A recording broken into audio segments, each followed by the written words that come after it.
Buenas tardes a todos.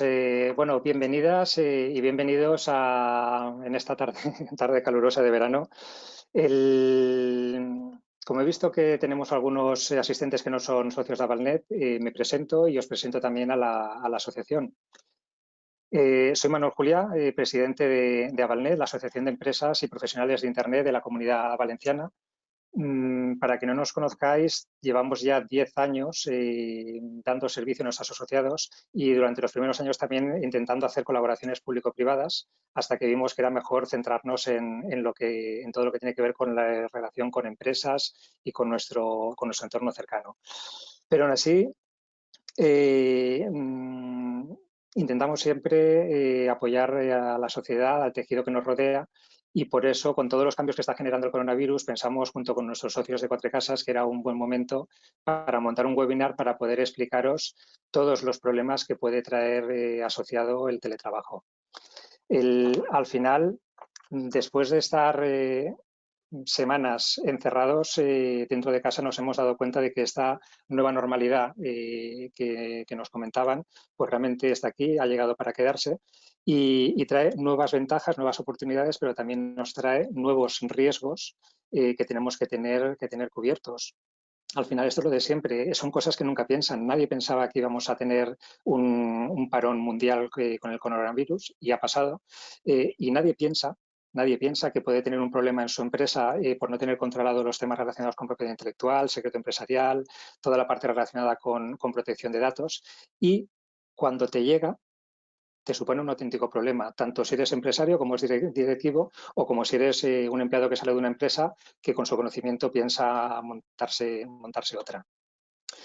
Hace un rato estaba dando un repaso a la presentación que me han pasado desde Cuatro Casas, los abogados que van a estar con nosotros. Y la verdad es que creo que os lo vais a pasar muy bien, sobre todo porque vais a aprender mucho. He visto que es lo más completo que he visto dentro del mundo relacionado con la propiedad intelectual y todo lo que lleva aparejado también el tema de protección de datos, ciberseguridad y demás. Pero lo mejor de todo es que aparte de este compendio que vamos a tener de información, tendréis la capacidad y la posibilidad de preguntar a través de webinars@cuatrecasas.com, hacer vuestras preguntas para que os puedan dar cumplida respuesta a lo que sea respondible, y si no, pues tendréis acceso a nuestros abogados para que podáis también conectar con ellos. Quería disculpar la presencia de Victoria Villanueva. Al final ella no va a poder asistir, pero tendremos con nosotros a Alejandro Negro, es consejero de Cuatro Casas dentro del área de propiedad intelectual, industrial y protección de datos y nuevas tecnologías, que nos viene muy al pelo para todas las empresas de Internet. También estará con nosotros Marcos González, asociado principal, dentro del área de Derecho Público, propiedad intelectual, industrial, protección de datos y nuevas tecnologías. Y también tenemos con nosotros, muy importante, a María del Mar Castellanos, asociada principal del área de laboral. Y digo que es muy importante porque al final, cuando hablamos siempre de tecnología y de ciberseguridad, no tenemos que obviar que realmente los principales problemas los generan las personas, los generamos las personas. Al final, siempre en cualquier proceso empresarial suele haber una persona detrás y suele ser el eslabón más débil de la cadena. Y de eso vamos a hablar esta tarde. A partir de aquí, dejo el paso ya a nuestro primer ponente y me pongo a escuchar, como todos vosotros, a tomar notas y a aprender durante esta hora que nos queda. Venga.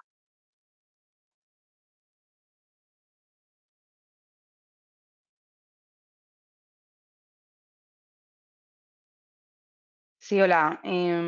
Buenas tardes. Buenas tardes a todos. Soy Mar Castellanos, soy abogada del área laboral de Cuatro Casas, y agradecer a Avalnet en primer lugar pues la oportunidad de poder hacer esta sesión. En primer lugar, y por contextualizar, quería matizar que en esta sesión vamos a centrarnos en el teletrabajo, porque como sabréis existen otras fórmulas de trabajo a distancia, de trabajo flexible, pero quizás la más extendida es el teletrabajo. Y digo extendida hasta ahora, porque verdaderamente hasta hace unos meses atrás el teletrabajo era una cuestión muy residual y prácticamente desconocida incluso en el ámbito del derecho del trabajo. Entonces, en el teletrabajo confluyen o interactúan los factores de trabajo, de distancia y de tecnología. Entonces, esto genera circunstancias especiales y riesgos específicos que son los que nos parecía interesante abordar en esta sesión. Estamos todos apreciando estas últimas semanas cómo el teletrabajo preferente, bueno, pues sí, efectivamente ha generado ciertas ventajas, como por ejemplo, la primera o la más visual sería la prevención de riesgos laborales, ¿no? A través del teletrabajo hemos sido capaces de evitar contagios y, por otro lado, ha favorecido la conciliación de la vida laboral y familiar en un contexto, pues, inédito, en el que se ha producido una situación educativa excepcional en la que se han suprimido, como sabéis, las clases. Como sabéis, también me gustaría traer en este punto a colación, dentro de las medidas de conciliación, me gustaría linkarlo con las posibilidades de adaptación de la jornada, la modificación reciente del artículo 38.4 del Estatuto de los Trabajadores, que habréis escuchado o habréis leído seguro sobre la jornada a la carta, que incluía precisamente la posibilidad de modificar la fórmula de trabajo y solicitar por parte de los trabajadores cambiar la prestación y pasar a teletrabajar. Por otro lado, se generan dudas acerca de la eficiencia, de cómo afecta el teletrabajo a la eficiencia. Bueno, pues evidentemente el evitar desplazamientos es una cuestión a favor del teletrabajo y ya nos permite ganar por ese lado eficiencia.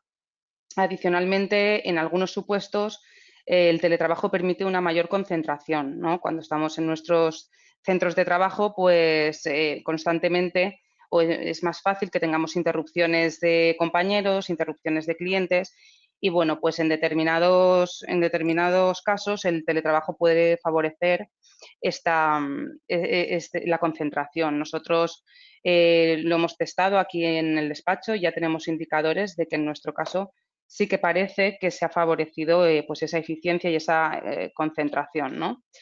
Pero por otro lado, también pueden haber, como comentaba Manuel, pues riesgos, ¿no?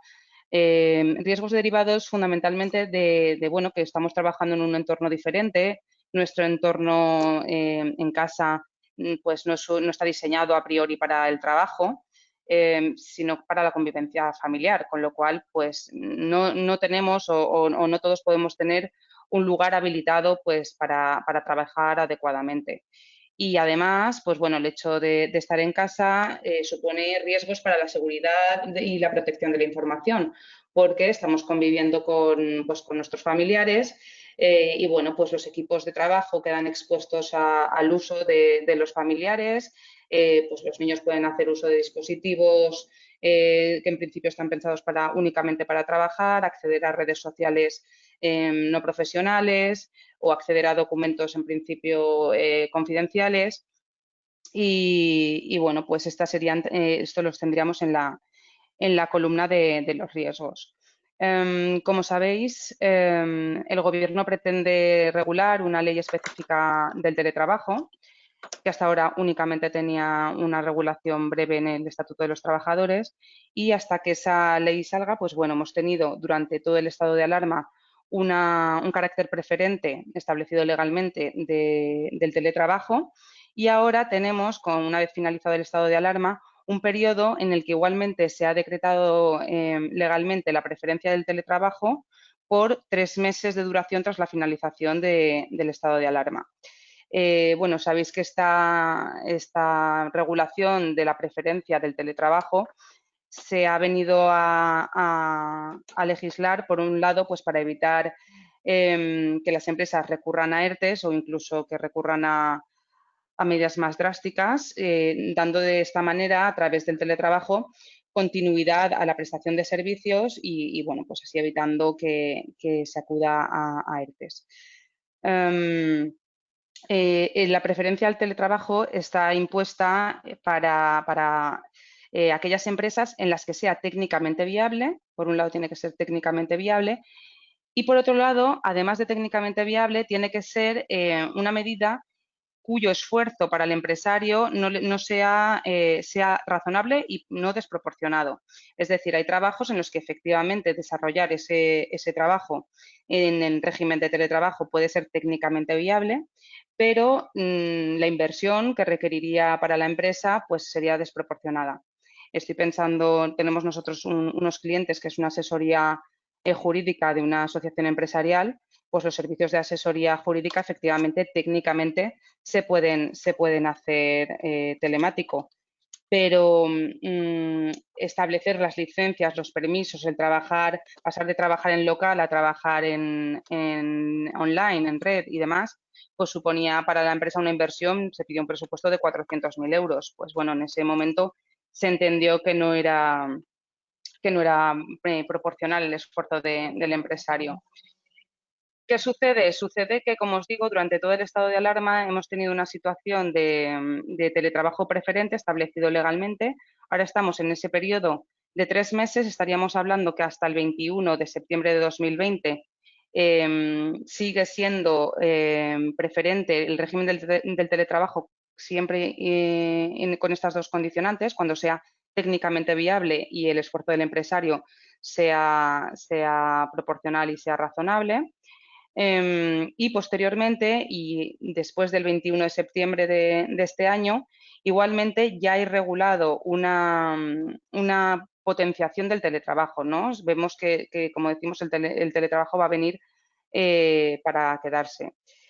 Vemos complicado que aquellas empresas que durante el estado de alarma hayan estado trabajando en remoto y más o menos bien hayan podido estar teletrabajando, ahora puedan pues bueno, desmarcarse de esta obligación de prórroga durante 3 meses, porque de alguna manera ya se ha visto que efectivamente se puede funcionar con el teletrabajo. Entonces, en ese caso habría de poder justificarse muy bien cuáles son aquellas tareas que sí o sí deben realizarse de manera presencial. Y sobre todo aquellas tareas que sí que hayan de realizarse de manera presencial, pues bueno, habrán de adoptarse las medidas de prevención de riesgos laborales oportunas y la provisión de equipos de protección individual. Por tanto, estando vigente como está actualmente la preferencia del teletrabajo, no podemos descuidar, por un lado, como decimos, la prevención de riesgos laborales, porque la obligación de la empresa de prevención de riesgos laborales no se relaja por el hecho de estar los trabajadores teletrabajando desde sus domicilios. Al contrario, se mantienen las obligaciones del empresario de evaluar los riesgos tanto físicos, sobre todo en este caso serían riesgos ergonómicos, riesgos de fatiga visual, y ojo porque la inspección de trabajo está incidiendo mucho en la evaluación de riesgos psicosociales, estrés, tecnoestrés, derecho a la desconexión, etcétera, derivados del teletrabajo. Con lo cual, no solo se enerva la obligación de prevención de riesgos laborales, sino que se incide mucho en esto. Por otro lado, habría que ver las obligaciones en materia de registro de jornada, que también habréis oído seguramente hablar bastante de esto, en el régimen del teletrabajo y el derecho a la desconexión digital. Con esto os queremos transmitir que hasta ahora las empresas más o menos han saltado al teletrabajo de una manera pues abrupta y de una manera más o menos sin planificar y artificial. Pero si verdaderamente esto es un concepto que ha venido para quedarse, estamos convencidos de que no puede ser pues una medida arbitraria, sino que tenemos que regularla, tenemos que crear, luego lo veremos, políticas de teletrabajo. Igualmente o paralelamente tendríamos que crear planes de vuelta al trabajo presencial, evidentemente. Y bueno, aquí de esta slide únicamente quedaría por comentar que no creamos que solamente el teletrabajo es respecto de trabajadores que están contratados en régimen laboral. Existen muchas otras fórmulas de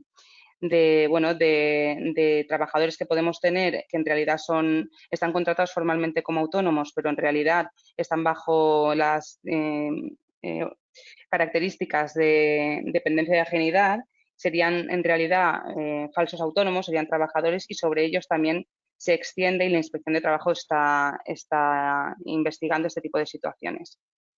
Y con esto, pues, podríamos pasar a la siguiente diapositiva.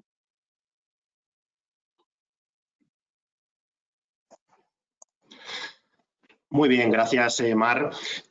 Bueno, pues una vez que ya hemos visto la principal problemática que se presenta en relación con el derecho laboral, ¿no?, cuando estamos hablando del teletrabajo, y antes de entrar propiamente a valorar lo que son los protocolos y las medidas de seguridad que bueno, venimos aconsejando para el teletrabajo desde el despacho, ya no solamente en esta situación puntual, ¿no?, que ha habido del COVID, sino con carácter general para que cualquier situación de teletrabajo, nos parecía oportuno dar unas breves pinceladas sobre cuáles son los activos intangibles que queremos proteger, ¿no? Es decir, si necesitamos configurar o disponer de unos protocolos, de unas medidas de seguridad, el primer punto debe ser conocer cuáles son los activos que debemos proteger. Los activos intangibles son todos aquellos activos que no tienen un soporte material, no son muchas veces físicamente tangibles, pero que sin embargo van a redundar un importante valor económico a la empresa y le va a aportar una serie de ventajas competitivas importantes, ¿no? Además, va a poder ser objeto de determinadas transacciones con un valor económico, o puede ser objeto de licenciarse y bueno, de diversos aprovechamientos económicos mucho más importantes en ocasiones que los propios activos tangibles, ¿no? Pensemos, por ejemplo, en el algoritmo de Google o en la fórmula de Coca-Cola, pues bueno, son activos que, aunque realmente son intangibles, pero bueno, son mucho más valiosos, ¿no?, que cualquier otro tipo de bien inmueble o cualquier otro tipo de bien que puedan tener estas sociedades. Tradicionalmente, cuando hablábamos de activos intangibles, hablaba de una forma muy general de propiedad intelectual. Sin embargo, bajando un poco más, ¿no?, concretando un poco más, podemos hablar de propiedad industrial, que incluye la protección de las invenciones, de los signos distintivos y de las creaciones estéticas. Las invenciones se protegen a través de las patentes y modelos de utilidad principalmente, hay otras pero que no son tan frecuentes. Los signos distintivos, que van a ser aquellos que nos van a permitir dar una visibilidad, ¿no?, a nuestra empresa, son las marcas, los nombres comerciales, las denominaciones de origen o indicaciones geográficas, y las creaciones estéticas, bueno, a través de los diseños industriales. En segundo lugar, tenemos la propiedad intelectual, que son propiamente las creaciones literarias, artísticas o científicas, donde se regulan también, se recogen los programas de ordenador, por ejemplo, que esto se entra plenamente en vuestro campo de actuación, y pues que bueno, su debida protección pues nos va a dar una serie de derechos de autor y una serie de derechos afines.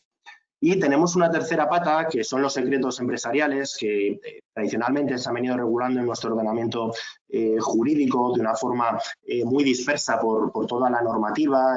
Había referencias en la Ley de Competencia Desleal, en el Código Penal, en el Código de Comercio, y que ya desde el 2019 tenemos un cuerpo íntegramente dedicado a estos secretos empresariales, dedicados a su protección, que es la Ley de Secretos Empresariales, y que luego nos vamos a referir más en concreto, y que es pues toda aquella información confidencial que tenga una empresa, que sea reservada, que no se conozca y que nos pueda reportar un beneficio económico, ¿no?, desde los datos de nuestros clientes hasta los datos de proveedores, cómo se hace un determinado procedimiento, un know-how, o qué plan de marketing tenemos, por ejemplo, que nos va a dar una ventaja competitiva. Y como vemos, por ejemplo, una parte importante de los secretos empresariales también son datos personales. Por lo tanto, también vamos a dar unas breves pinceladas de cada una de estas posibles activos intangibles. Obviamente, por el formato reducido que tenemos, nos limitaremos a unos conceptos básicos, y que nos intentaremos profundizar un poco más en qué ocurre en aquellos supuestos en los cuales un trabajador de nuestra empresa obtiene alguna de estas invenciones o alguna de estas creaciones, Y luego pues ya pasaremos a mi compañero Alejandro Negro, que os explicará más detenidamente pues, los distintos protocolos y medidas de seguridad que entendemos oportunas. No os queremos aburrir con terminología legal ni demasiadas leyes, pero sí que nos gustaría bueno, simplemente plasmar con una diapositiva para que veáis la complejidad y la gran cantidad de normas que va a regular la protección de todos estos activos intangibles, ¿no? Por lo que es conveniente muchas veces bueno, pues, recurrir a bien abogados internos, bien a asesorías externas que tengan unos ciertos conocimientos específicos, porque realmente engloba un conjunto normativo bastante importante y difícil de dominar, ¿no? Como os ha comentado Mar, desde el punto de vista laboral, pues obviamente tenemos el Estatuto de los Trabajadores y la Ley de Prevención de Riesgos Laborales. Desde el punto de vista de la protección de datos, el ya conocido Reglamento General de Protección de Datos, ¿no? con todo el revuelo que su aprobación y su entrada en vigor conllevó hace unos años. La ley orgánica española que ha traspuesto este reglamento europeo, que es la Ley Orgánica 3/2018 de protección de datos personales y garantía de los derechos digitales. En materia de secretos empresariales, como os digo, tenemos la Ley 1/2019 de 20 de febrero. En materia de propiedad intelectual, el Real Decreto 1 de 1996, Ley de Propiedad Intelectual. En materia de patentes, la Ley 24/2015. De firma electrónica tenemos una ley, la 59/2013, que está a punto de ser derogada por otra que actualmente está en proyecto de ley, está en tramitación, y el reglamento europeo relativo a la identificación electrónica en los servicios de confianza. Que también nos daremos dos breves pinceladas sobre la importancia que hoy en día tiene la firma electrónica, ¿no? Y bueno, con los distintos tipos de firma y precauciones que hay que tener al respecto. Como les decía, esto es solo la ley principal que regula cada materia. Aparte existen determinados reglamentos de desarrollo, convenios europeos, convenios internacionales, normativa europea de directa aplicación. Por lo tanto, como les digo, es importante bueno, pues contar muchas veces con un asesoramiento especial en este sentido, dada su complejidad, ¿no? Nos vamos a centrar, como les comentaba, en relación a determinados activos intangibles y su protección. Vamos a hablar brevemente de las patentes. Las patentes lo que va a proteger es una invención, una creación, y nos va a otorgar un derecho en exclusiva sobre esa invención, ¿no? Los requisitos para que sea considerada tal invención es que sea nueva, es decir, que no esté en el estado de la técnica que en ese momento esté vigente, que suponga una actividad inventiva, es decir, que no sea un mero plagio, una mera copia, sino que lleve una actividad que implique ese desarrollo inventivo, y que además sea susceptible de aplicación industrial, es decir, que podamos introducirlo en un procedimiento industrial de cualquier tipo de sector y en cualquier fase, ¿de acuerdo? Bien sea un producto o un procedimiento como tal. Sí que es importante para proteger estas invenciones que es necesario inscribirlas en el registro de patentes.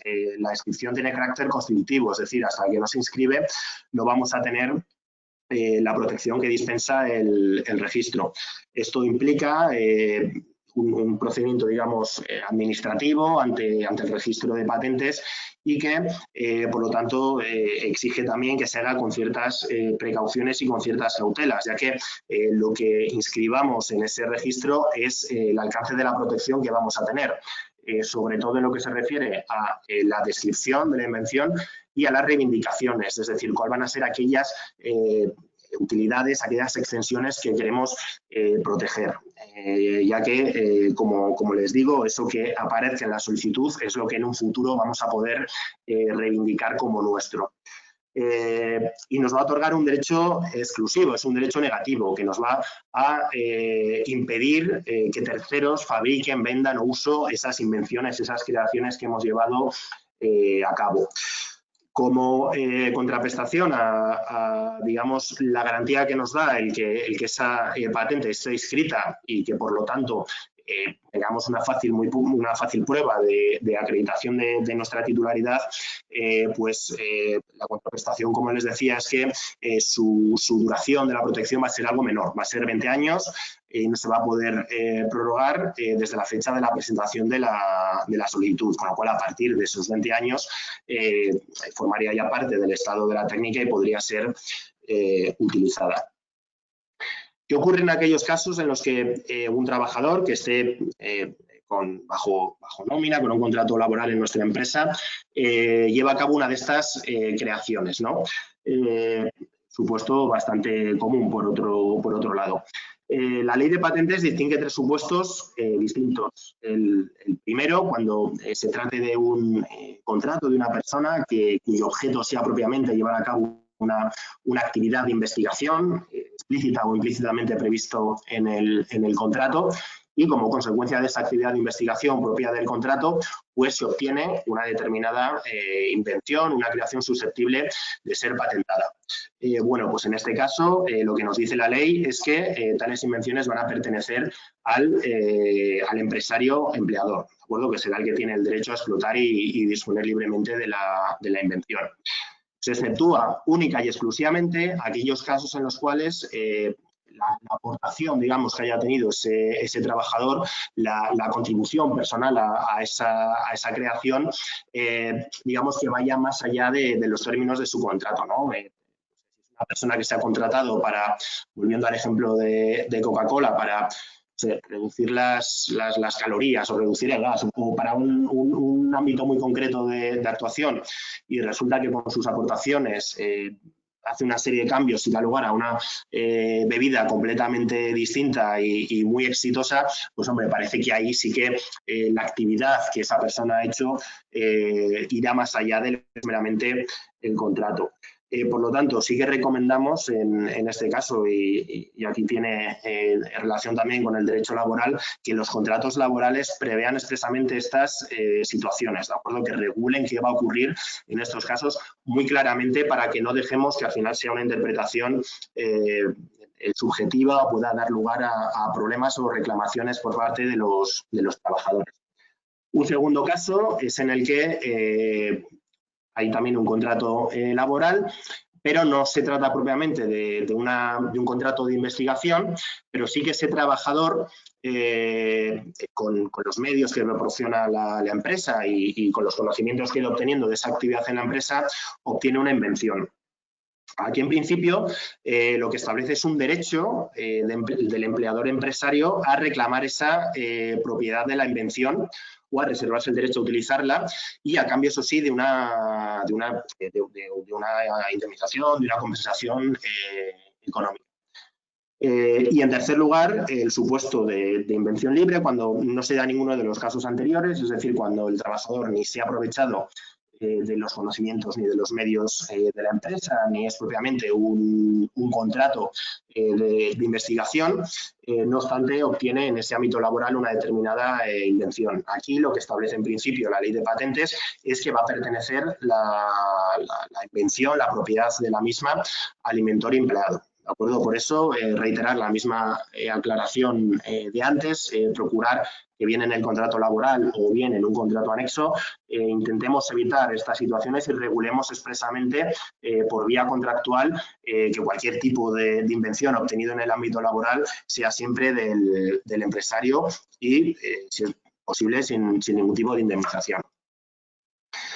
En cuanto a la propiedad intelectual, aquí estamos hablando que lo que se protege son creaciones literarias, artísticas o científicas.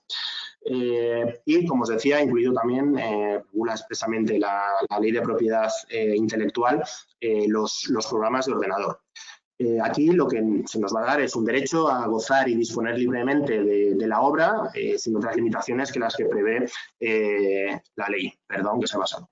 Los requisitos que exige esa protección es, obviamente, sea original, que lleve una capacidad inventiva, una novedad, y que esté materializada, es decir, que se haya contenido en algo, en una obra concreta. lo que se dice es que no se protegen las ideas como tal, ¿no? sino su expresión, que esté plasmado en ese programa de ordenador, en una novela, en una partitura, en un cuadro, ¿no? Aquí la ventaja, a diferencia de lo que ocurría con las patentes, es que no necesita ningún registro. Desde el momento en el que nace esa obra ya vamos a tener esos derechos de autor. Existen determinados registros a efectos de prueba, pero no es constitutiva la inscripción.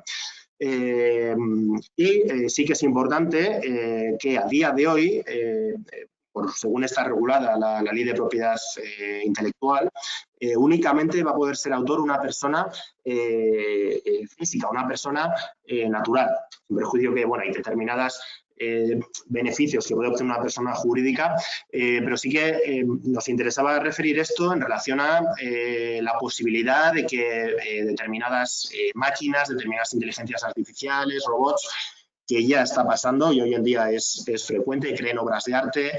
El otro día leía determinadas inteligencias artificiales que ya están escribiendo artículos de prensa en 30 segundos, resumen de acontecimientos, robots que están creando cuadros, auténticas obras de arte, y hay una discusión doctrinal, ¿no?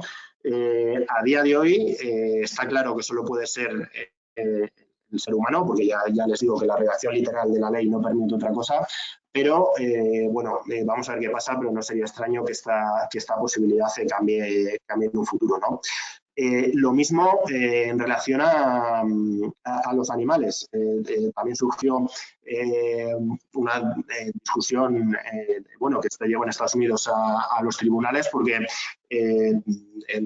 un mono tomó prestada una cámara de fotos de unas personas que estaban no recuerdo si fue en un safari o dónde fue, y se hizo un selfie, ¿no? Entonces, pues hubo una foto muy famosa, se hizo muy conocida y hubo una asociación animalista que reclamó esos derechos de autor, de propiedad intelectual para el animal, ¿no?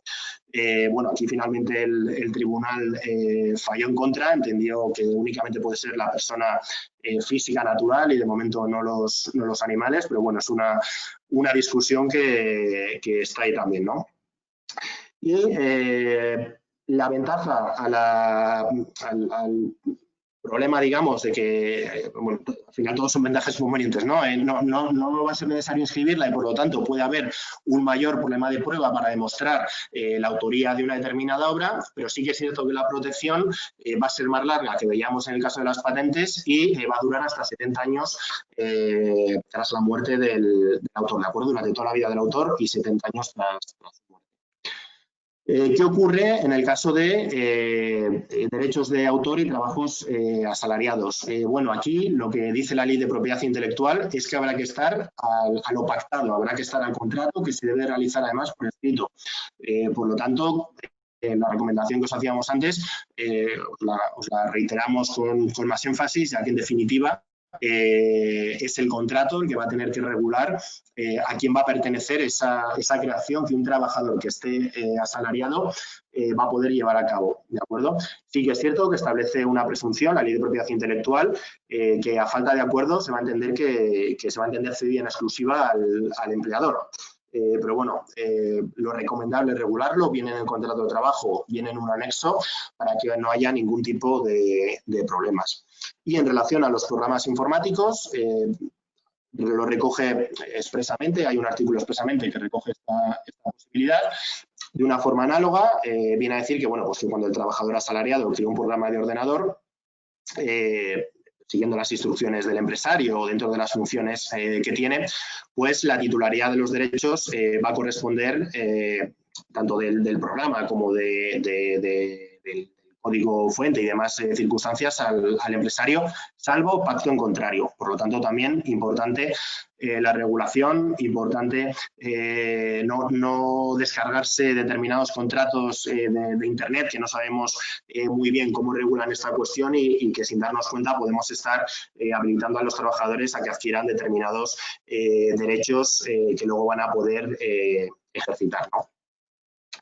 En cuanto a los secretos empresariales, como les decía, es una tercera pata, ¿no? Digamos, de activos intangibles. La ley del 2019 da un concepto muy amplio, como cualquier información o conocimiento, incluido el tecnológico, científico, industrial, organizativo o financiero, con una serie de requisitos, eso sí, muy definidos. Tiene que ser secreto, es decir, que no sea generalmente conocido ni fácilmente accesible, que tenga un valor empresarial. No es necesario que ya lo haya producido, que lo esté produciendo, pero sí que en el futuro lo pueda producir, es decir, que tenga un valor potencial. Y lo que es muy importante, que se hayan aplicado medidas de seguridad razonables por parte de su titular para mantener su carácter reservado. Es decir, si el día de mañana queremos solicitar una protección ejercitando cualquier acción para reclamar un determinado activo que ha sido descubierto o comunicado ilícitamente por cualquier persona, vamos a tener que acreditar y además probar que hemos hecho todas las medidas posibles, tanto físicas como técnicas como contractuales, para protegerlo, es decir, para que permanezca en la empresa. Si no, no se nos va a reconocer esta protección. Por lo tanto, nuestra recomendación, hacer un protocolo de protección de secretos empresariales, donde el primer paso necesario es determinar qué secretos empresariales tenemos, cuál es la importancia de su protección y, en base a eso, establecer unas medidas, ¿no? Muchas de ellas coinciden con las que ahora mi compañero Alejandro os explicará, pero bueno, pues van desde tener usuarios y contraseñas que se renueven periódicamente, que no todos los usuarios tengan acceso a todo tipo de información, que los secretos obviamente no se transmitan por correo electrónico o por cualquier otro medio que no esté habilitado. Bueno, al final hay que hacer un protocolo individualizado obviamente para cada empresa y para cada tipo de secreto que nos permita acreditar que hemos hecho todo lo posible, ¿no? Para terminar mi parte, en cuanto a la protección de los activos, nos quedarían los datos personales, ¿no? Que como os decía antes, a su vez puede ser un secreto empresarial en cuanto a que, por ejemplo, un listado de nuestros clientes o de nuestros proveedores nos puede ocasionar un perjuicio importante si es filtrado a nuestra competencia. Como de sobra saben, hoy en día los datos personales están hablando del petróleo del siglo XXI. Les hemos adjuntado aquí la portada de Economist de hace unos años, que ya decía que era el recurso más valioso, ¿no? del mundo. Y lo que es importante es que todos no solamente la empresa, sino también los trabajadores puedan identificar y conozcan que es un dato personal y cómo actuar con ellos y cómo actuar en el caso de que haya cualquier tipo de vulneración, ¿no? Como ahora también explicará mi compañero con más detalle. Los datos personales, en definitiva, es cualquier tipo de dato que permita identificar a una persona, ¿no? Bien directa o bien indirectamente. Además, es necesario saber que, bueno, hay una serie de categorías especiales de datos que requieren mayor protección y mayores medidas, como son los ya habituales de salud, origen étnico, afiliación política, sindical, pero también otros que se han introducido a través del Reglamento General de Protección de Datos, como los datos genéticos y los datos biométricos. Estos datos cada vez son más usados. Hemos visto ahora, a raíz del COVID-19, aplicaciones de salud. Prácticamente ya todos los teléfonos funcionan con la huella, con el iris, con reconocimiento facial. Bueno, en definitiva, están a la orden del día, ¿no? Y muchas veces no nos damos cuenta que estamos tratando datos especialmente sensibles. Por supuesto, como ha venido diciendo la Agencia Española de Protección de Datos, durante este tiempo de confinamiento y a pesar de trabajar en casa y ser una situación excepcional, es necesario que se mantuviesen todos los principios de protección de datos. De licitud, es decir, tenemos que utilizar esos datos con una base legal, el principio de limitación de la finalidad, únicamente utilizarlos para la finalidad para la que los recabemos, minimización, únicamente vamos a utilizar aquellos datos necesarios para los fines que estamos preveyendo.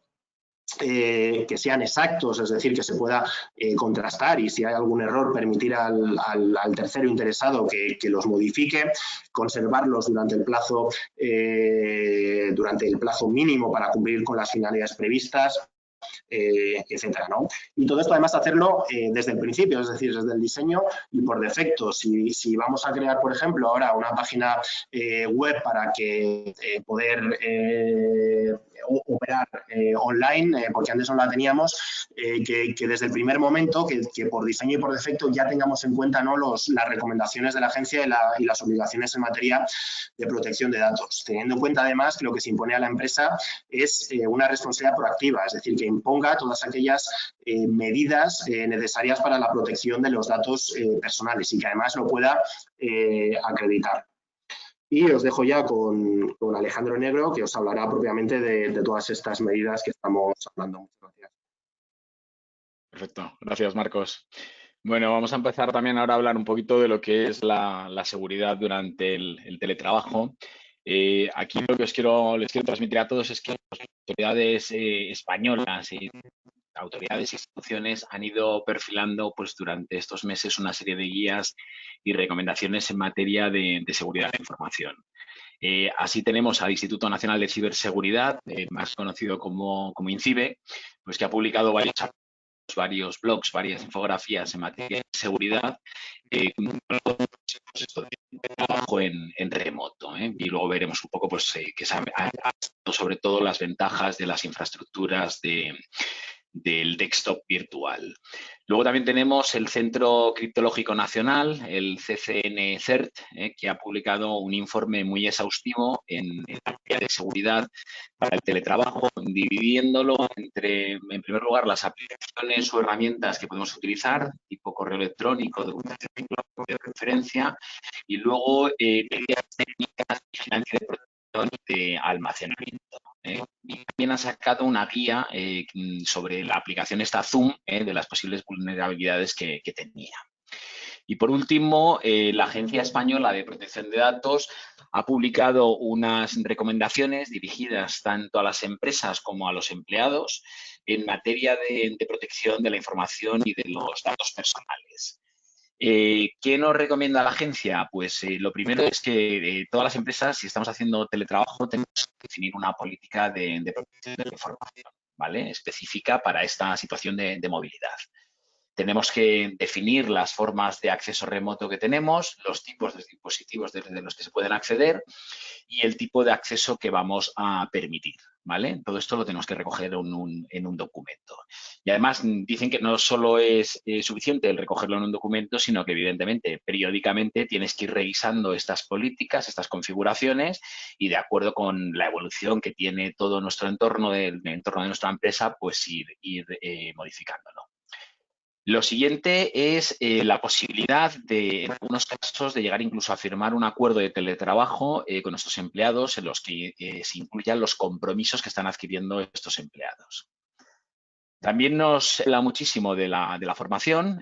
La agencia es muy dada siempre a hablar de la formación. Evidentemente, en todo lo que tenga que ver con protección de datos tenemos que formar a nuestros trabajadores.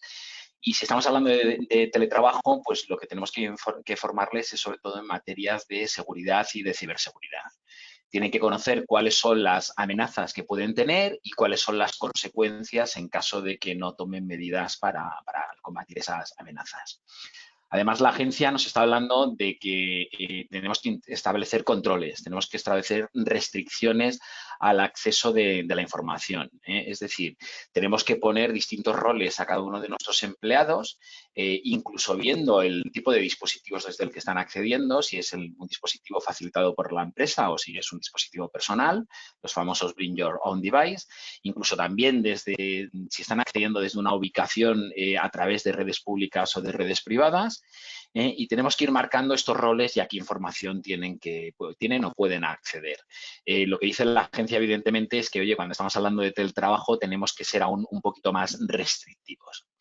Y por último, la agencia lo que nos está diciendo es, oye, en el tema de brechas de seguridad sigue aplicando lo que dice el Reglamento General de Protección de Datos, incluso durante el estado de alarma que hemos tenido. Y además incide mucho en que hay que tener un punto de contacto. O sea, cuando estamos hablando de teletrabajo, el empleado siempre tiene que tener un punto de contacto al que sepa que puede acudir 27 horas, 7 días a la semana para comunicar cualquier tipo de incidencia que pueda tener. Marcos, pasamos a la siguiente. Otro de los puntos que estas guías están tratando es el tema de la documentación, ¿vale? Cuando estamos hablando del entorno de la documentación, pues tenemos una serie de medidas que hay que implementar. La primera de ellas es guardar la información en un espacio de red habilitado al efecto, ¿vale? Y sobre todo, intentar que nuestros empleados no lo guarden en local, sino que los guarden en una nube, en general. Esto que ya incluso en el día a día, cuando estamos trabajando en nuestras empresas, nos lo dicen nuestros empleadores, pues en el ámbito del teletrabajo es todavía más importante. O sea, a los empleados hay que decirles claramente que no se puede guardar información en los PCs y que todo se debería de guardar en esos sitios habilitados por parte de la empresa.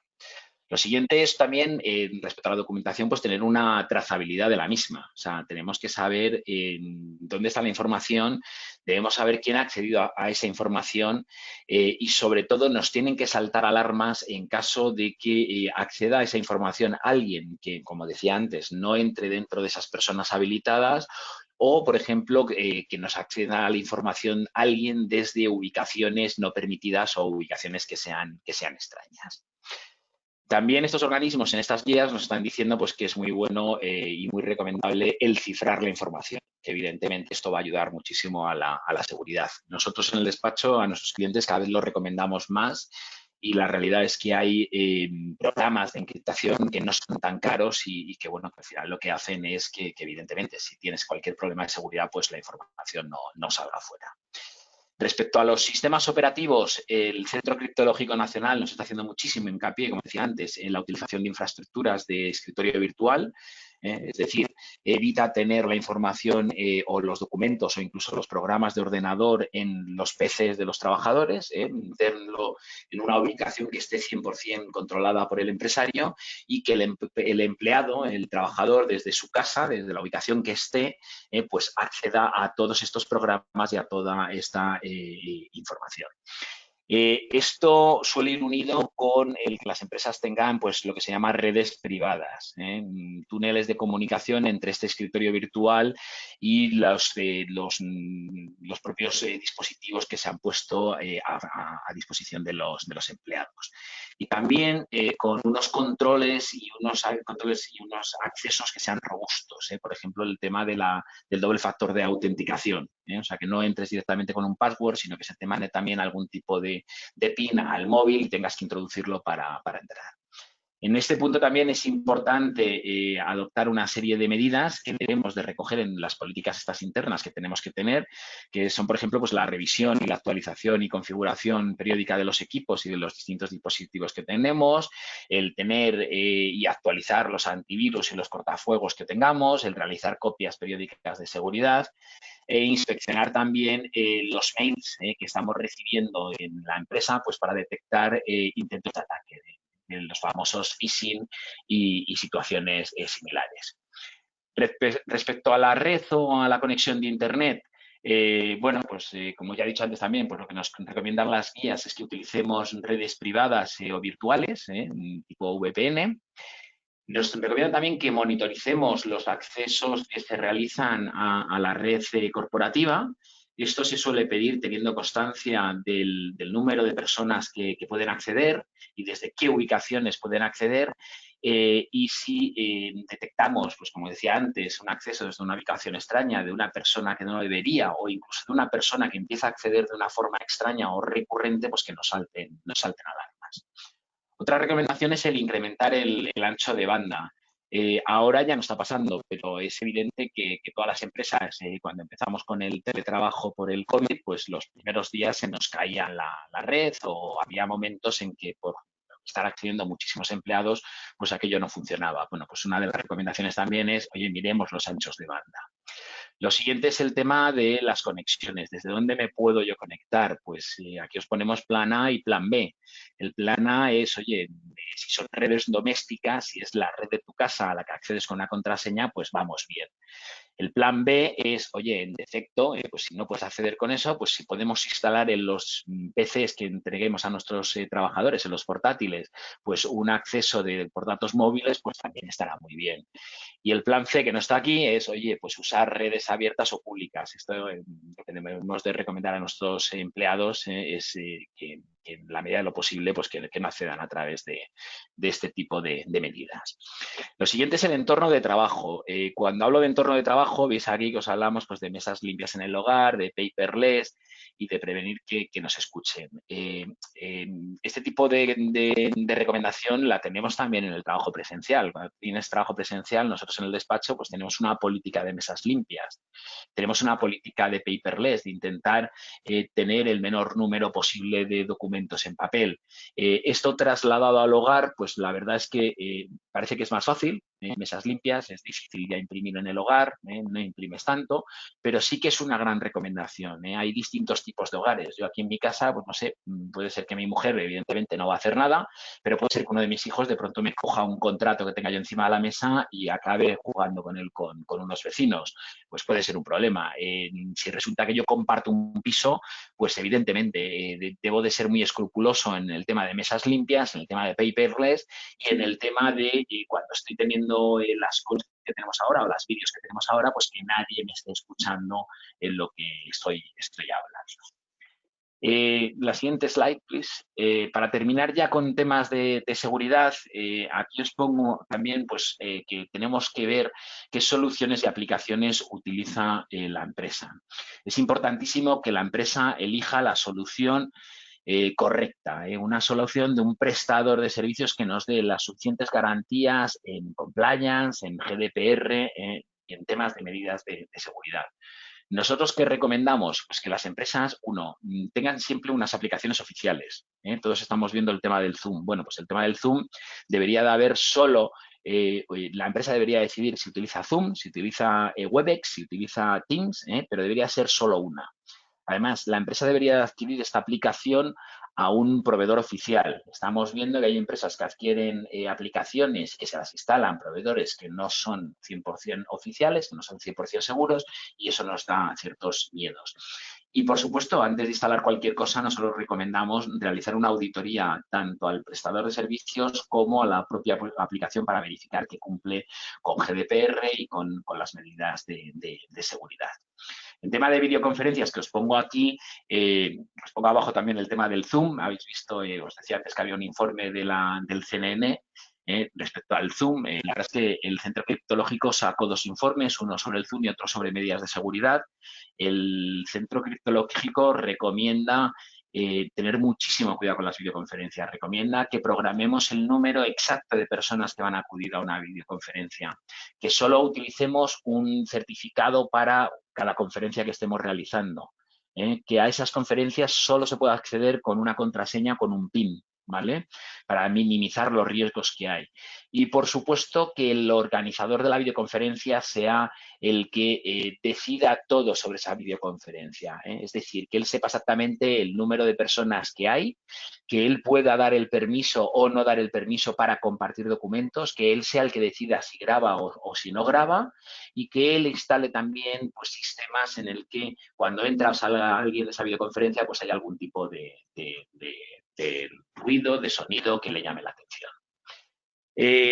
Para terminar ya, hemos terminado todo lo que es la seguridad en el trabajo. Aquí ahora nos hacemos unas preguntas. Oye, ¿qué nos tenemos que preguntar? Oye, pues si estamos realmente preparados para afrontar el teletrabajo. Y yo creo que la respuesta en la mayoría de los casos es que sí. O sea, llevamos ya meses trabajando y en la mayoría de las empresas todo esto está funcionando.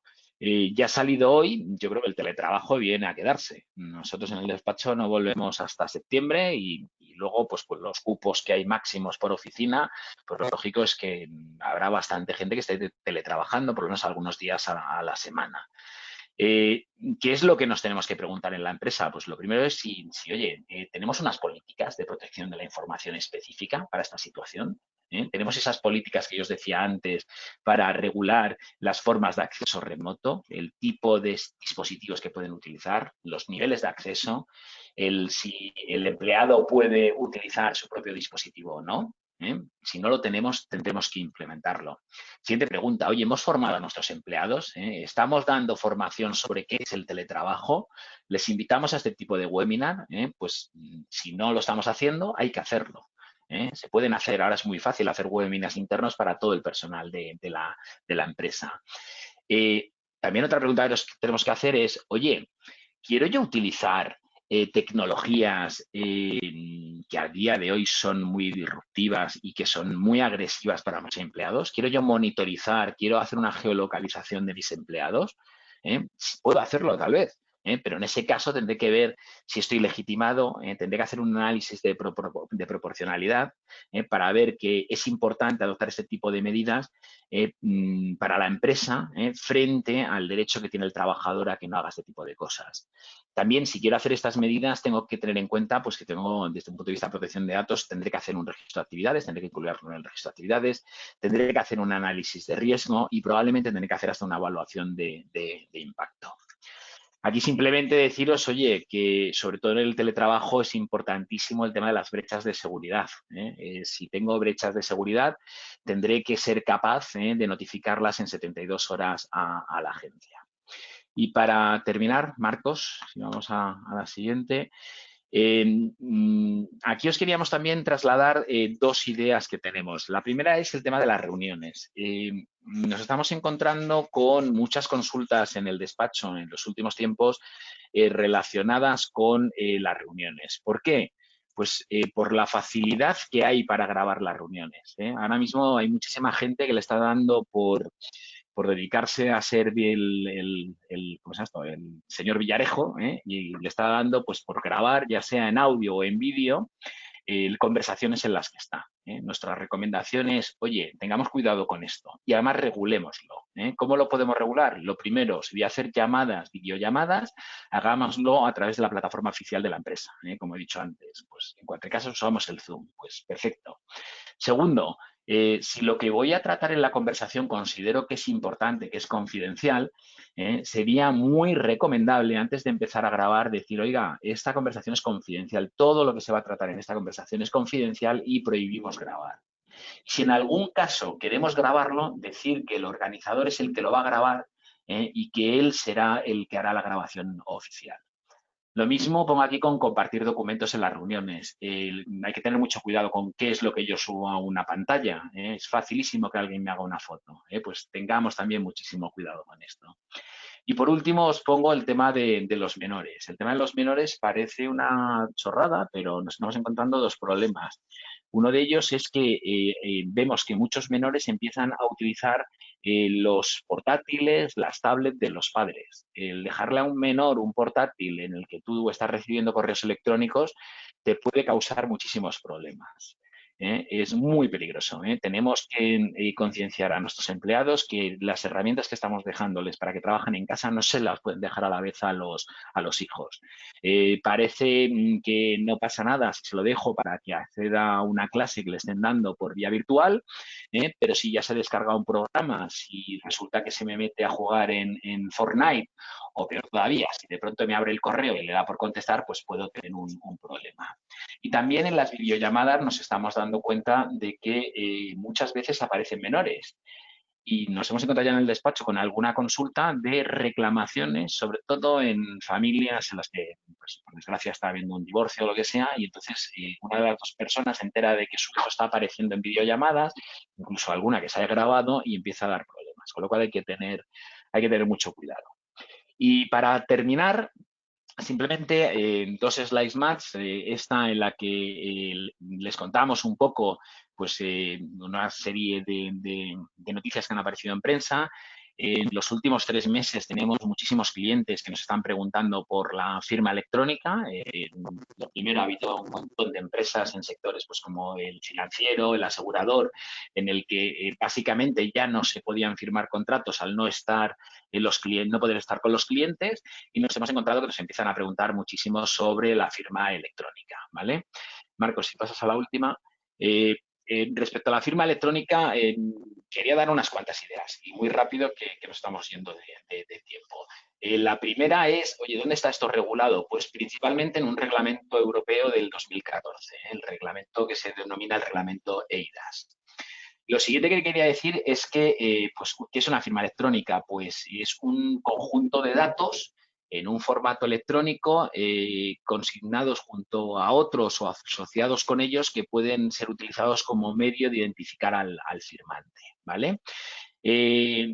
Lo primero también es que todas las firmas electrónicas son válidas, ¿eh? Todas despliegan plenos efectos jurídicos, ¿eh? Desde aquí en la slide veis que hay 3 tipos de firmas electrónicas, desde la simple hasta la cualificada o reconocida, todos son válidas, ¿eh? Otra cuestión es si nos vamos a juicio, a nivel de prueba, ¿cuál me va a valer más o me va a valer menos? Pero el primer mensaje es, oye, todas las firmas electrónicas son válidas y todas despliegan los mismos efectos. Todas son admisibles como prueba, aunque en unas, si nos vamos a la cualificada, pues si yo presento una firma cualificada, pues evidentemente eso es prácticamente inatacable, y si presento una simple, pues voy a tener que justificar más cosas, pero todas me las puedo llevar. ¿Cuándo no puedo yo utilizar una firma electrónica?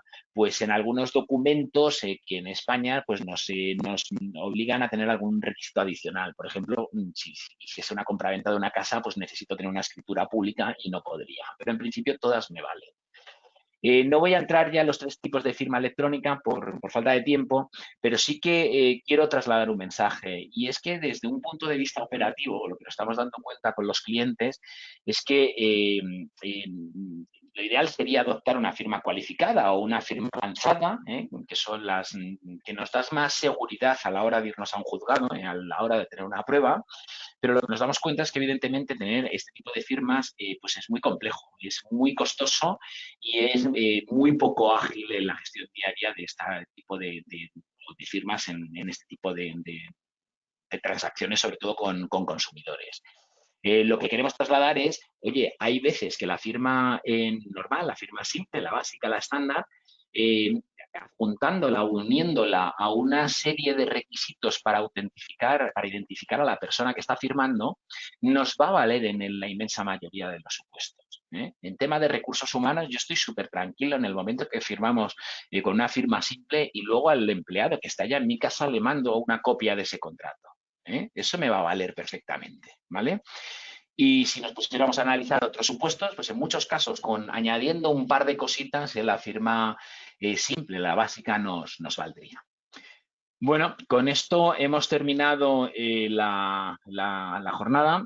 Tienen aquí una dirección de correo electrónico donde nos pueden mandar preguntas. Creo que también durante el webinar hemos estado recibiendo algunas preguntas. Vamos a contestar ahora unas cuantas. Si tuviésemos problemas y no nos diera tiempo a contestar a todas, pues iríamos haciendo luego con un correo personalizado. Manuel. Sí, gracias, Alejandro. Bueno, tenemos alguna preguntita y de todas formas, como comentaba Alejandro, os anticipo que en Navalnet tenemos un acuerdo con Cuatro Casas y nuestros asociados también tienen la posibilidad de hacerles una primera consulta gratuita siempre de cualquier tema que puedan tener en marcha. Pero bueno, volviendo al webinar, yo me quedo con un refrán muy antiguo que dice que el que no acude a la gotera acude a la casa entera. Es verdad que el día a día es muy complicado y siempre tenemos 1000 cosas que hacer, pero al final el ir dejando estos pequeños detalles nos llevan a que en un momento determinado nos encontramos con un auténtico problemón. Lo he visto casi siempre. De hecho, esta mañana hablando con un buen amigo me comentaba uno de estos. Una de las preguntas, mira, Alejandro, aprovechando que estás aquí, que nos ha salido es el tema de coworking. ¿Qué pasa? ¿Qué opinas del trabajo en los coworkings? Por lo que comentabas antes de mesas limpias, que además coworkings que se van a poner cada vez más de moda con el tema del teletrabajo. Bueno, yo creo que el coworking es el ejemplo perfecto para implementar todo este tipo de medidas de mesas limpias, de cuidado con lo que hablas. O sea, en el coworking el que tienes al lado no tienes ni la más remota idea de quién es. Y oye, no sé, pero yo creo que a todos nos ha pasado, ya no en un coworking, pero sí en un avión, el estar sentado y ver que el de al lado está mirando papeles y tú sin querer cotillas un poco y dices, mira lo que está haciendo este hombre. Si resulta que tengo yo, sin querer, si tengo yo un tema parecido, o mira, si es peor todavía, si es la contraparte y se está preparando este juicio al que vamos los dos. Entonces, en el coworking hay que tener mucho cuidado con ese tipo de cosas. Y no solo con ese tipo de cosas, yo creo que en el coworking también hay que analizar un poquito también qué sistemas utilizan, porque el coworking muchas veces no solo te deja la parte, digamos, física, sino que también te da la parte técnica o tecnológica, ¿vale? Entonces también habría que ver un poco, analizar qué tipo de conexiones tiene, qué medidas de seguridad está adoptando a la hora de que yo me pueda conectar con mi servidor que está en otro sitio, ver un poco los sistemas que están implementando ellos. Claro. Y con respecto al tema que comentabas de las grabaciones de las conferencias, la verdad es que muy interesante también. Había una pregunta que es avisar que se está grabando o directamente enviar un disclaimer previo especificando que se prohíbe la grabación. Lo digo porque precisamente esta mañana, tomando un café con un amigo, me comentaba que se encontró con un caso de estos. Al final les contó una serie de cosas en una reunión y apareció alguien de la empresa pues montando otra empresa precisamente, o casualidades de la vida, como competencia de esta. Igual tendría sentido ya directamente, porque si no, al final tú dices que no se puede grabar, pero no queda una constancia.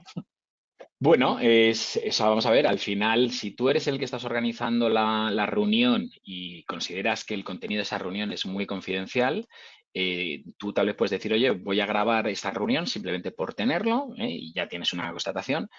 Y si no quieres que nadie lo grabe, ni tú mismo, yo lo diría al principio de la reunión, teniendo algún testigo en esa misma reunión o incluso mandando un mensaje. Oye, en la propia convocatoria, decir, o sea, aparte de que luego lo digas al comienzo de la vídeo, en la propia convocatoria el mandar un mensajito también diciendo, oye, la reunión esta es confidencial, se va a tratar unas materias muy confidenciales y nadie puede grabarlo y nadie puede sacar la información que hay ahí.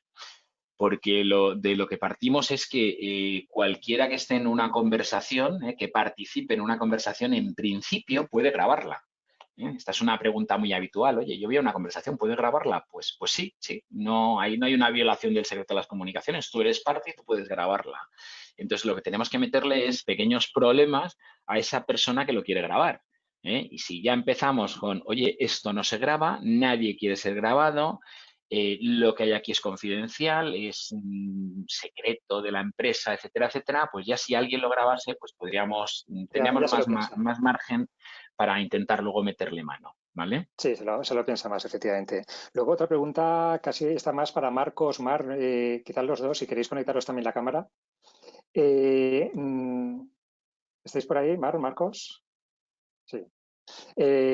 Oye, lo típico que nunca pasa, pero pasa. Al final hay programadores que se les ocurre pues trabajar a las 5 de la mañana, a las 4. Al final la inspiración, ya sabéis que es libre, viene cuando viene. ¿Qué pasa cuando alguien ha programado, ha hecho parte de un código que lo hace fuera del horario de trabajo o lo ha hecho en horario de trabajo pero no ha quedado registrado en la plataforma de documentación en ese horario de trabajo? Eso la empresa tiene que empezar a regularlo con más profundidad, porque hasta ahora, por lo que sé también, muchas empresas lo dejan un poco al libre albedrío de lo que pase, hasta que tienen un problema, hasta que un empleado se va, un programador se va y de repente aparece pues también otra empresa.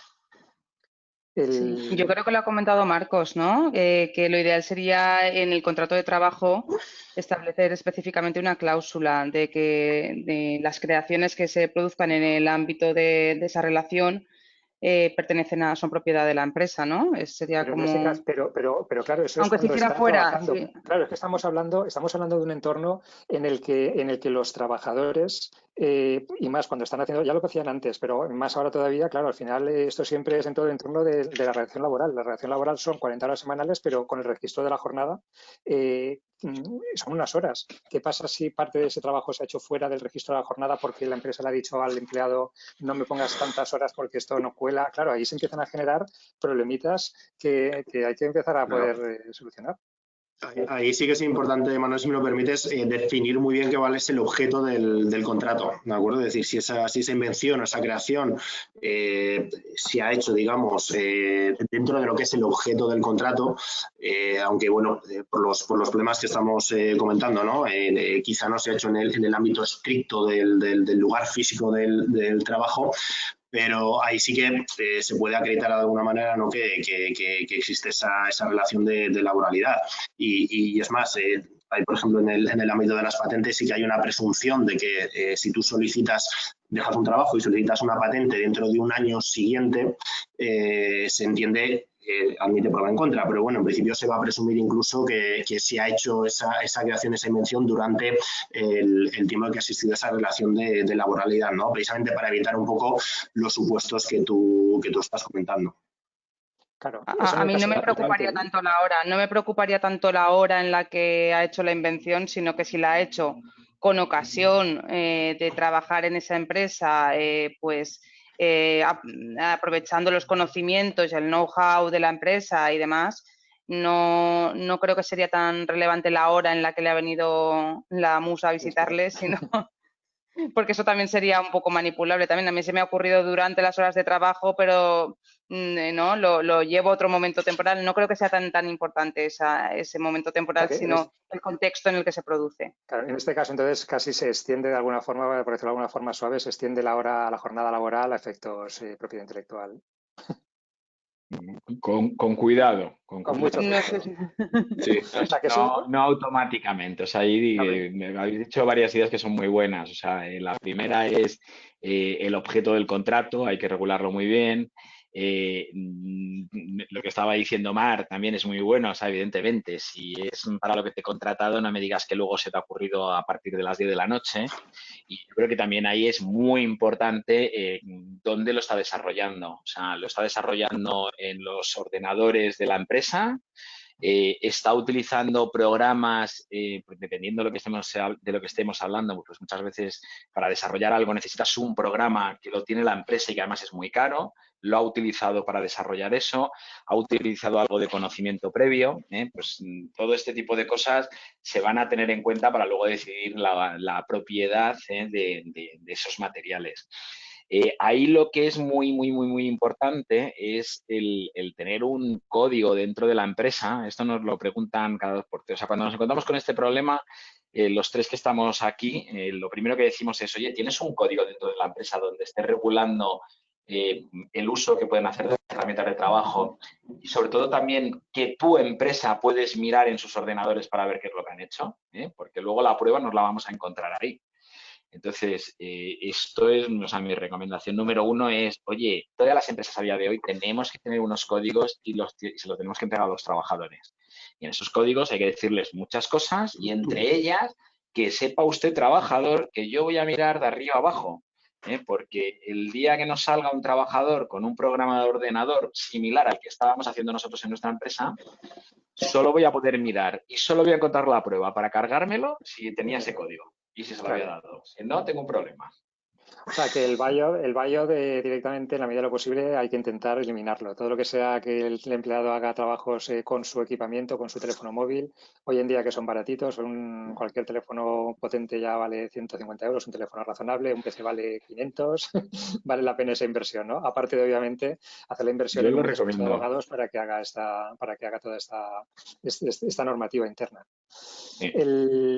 Oye, Mar, también comentabas, y aquí lo dejamos ya con la última pregunta, hablabas de los riesgos psicosociales, pero claro, realmente también hay un riesgo físico importante. En tu caso no, porque veo que tienes una silla de gamer espectacular. Pero hay gente que... Mi silla es trending topic en todas las Zooms. Todo. La verdad es que te encuentras, claro, lo tuyo, ahí es imposible. Yo, de hecho, eso tiene que hacer hasta masajes. Pero te encuentras con gente que está 8 horas al día trabajando en una silla de palo en la cocina.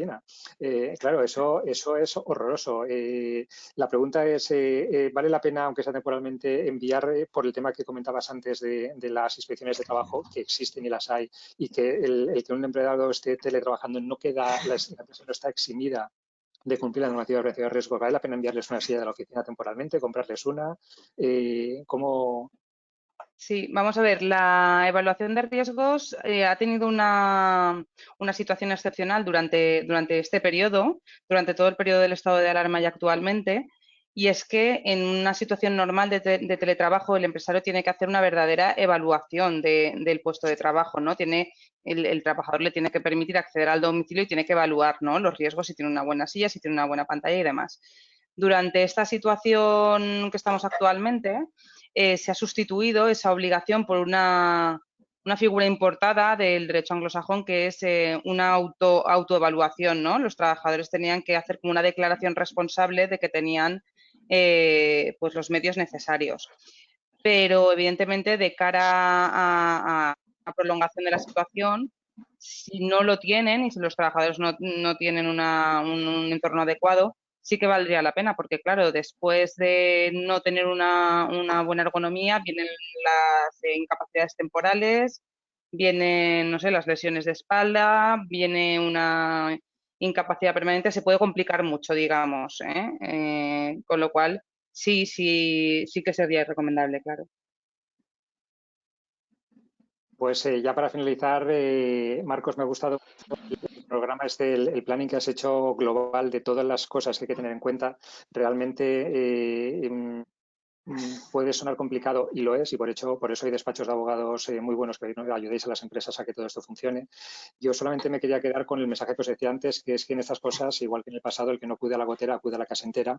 Es importante tener en cuenta todos los problemas que pueden salir para, como mínimo, tenerlos dentro de nuestro plan de riesgos. Luego ya decidiremos si nos interesa o no nos interesa, nos cuesta o no nos cuesta, pero si no lo tenemos en mente, cualquier día nos podemos encontrar con que pensamos que tenemos una empresa y no la tenemos, o queremos montar una empresa y no podemos montarla. Así que yo con el último deseo de que el mono aquel que hizo la invención por lo menos le hubieran dado 5 o 6 plátanos. Bueno, he de decir que se comprometió, no obstante, a una parte de los beneficios que obtuviese por la foto a ceder las asociaciones pro animales y en favor en este caso, de los monos. O sea que, bueno, algo obtuvo indirectamente, aunque sea. Bueno, pero para el mono en concreto, por lo menos 5 o 6 plátanos. Ya indagaremos por ahí. Muy bien, oye, pues os tengo que decir a todos los asistentes que la verdad es que impone bastante saber que estás con cerca de 100 personas telehablando. Yo estaba acostumbrado a las presentaciones en directo y con esto pues estaba muy acostumbrado a conectar con conocidos en reuniones de 5 o 6 personas, pero cuando sabes que tienes casi 100 personas impresiona bastante. Me alegro mucho de que hayáis estado con nosotros. Espero que os haya sido útil. Si tenéis alguna duda adicional, podéis consultar con los correos tanto de Alejandro como de Mar, como de Marcos. Para los que sois empresas de Internet y no estáis asociados a Valnet, os doy la opción, si queréis bucear en nuestra web para ver los servicios que tenéis. Uno de ellos es que podéis contar en una fase inicial con asesoramiento de 4 casas para consultas iniciales.